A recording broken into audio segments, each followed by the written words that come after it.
sangapan dita mawa canda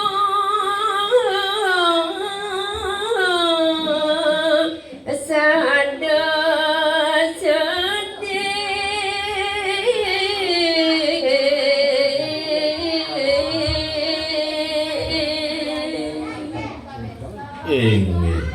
Hari kewentenan bayi neni benin punika para sisian idane rarisane mangkin ide resi markane ngerentekan pengandike paman sisian bapa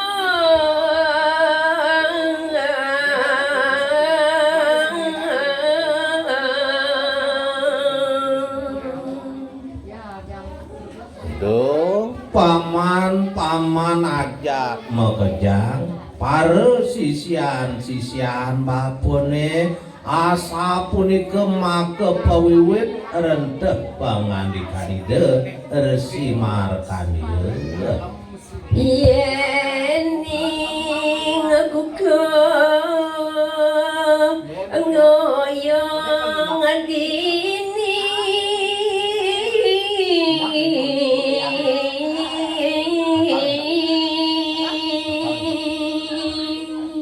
nah paman para sisian bapu ajak mekejang ian ketar kebahan bapun yen paman ian peradene kukuh lantas ngoyong dini do paman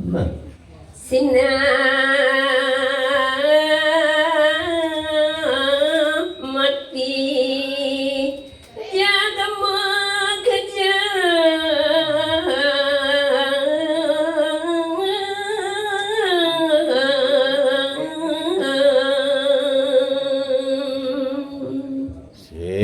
jebungan tuh nyen paman ajak mekejang lakar ngemasan pejah neken ke bapu lakar milu tuh nyen sedo tuh itu paman paling melang jalan meli patan mule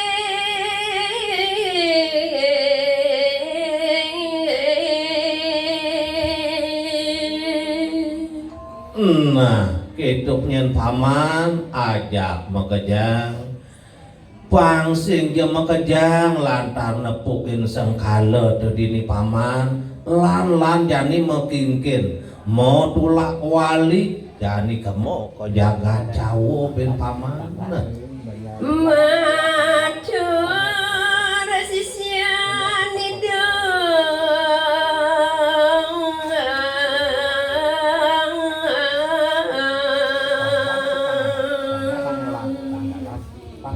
eri sampun puput kadiasa punika renteh pangandikani deresi maharkanieu raris sareng sami para sisiani dan sumuyuk matur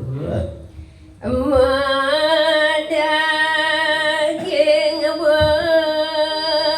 acanan rasi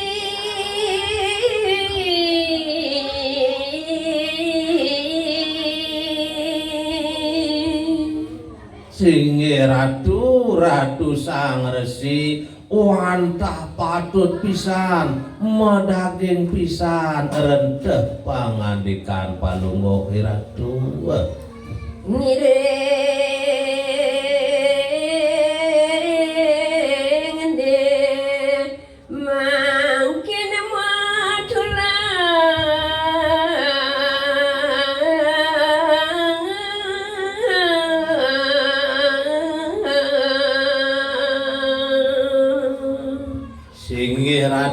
Ratu parana palunguhe ratu ngiring pangten kasepen ratu ngiring matulak wali malih mriko ke puncak Gunung Raung ratu. Sisian indah kantong nyenang sama sendiri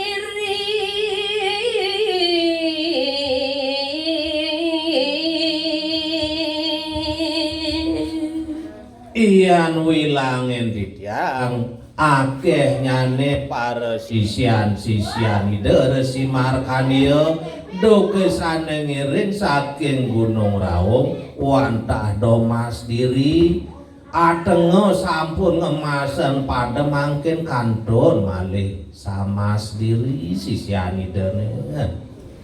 agak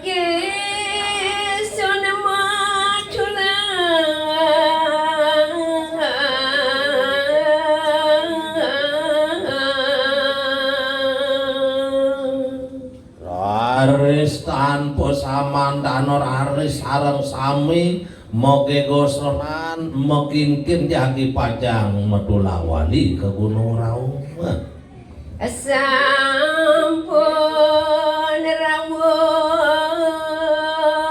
maring jawi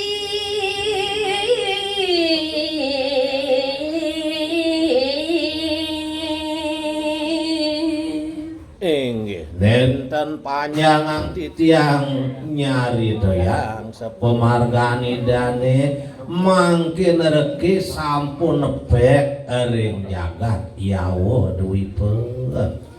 nuwun ati semuja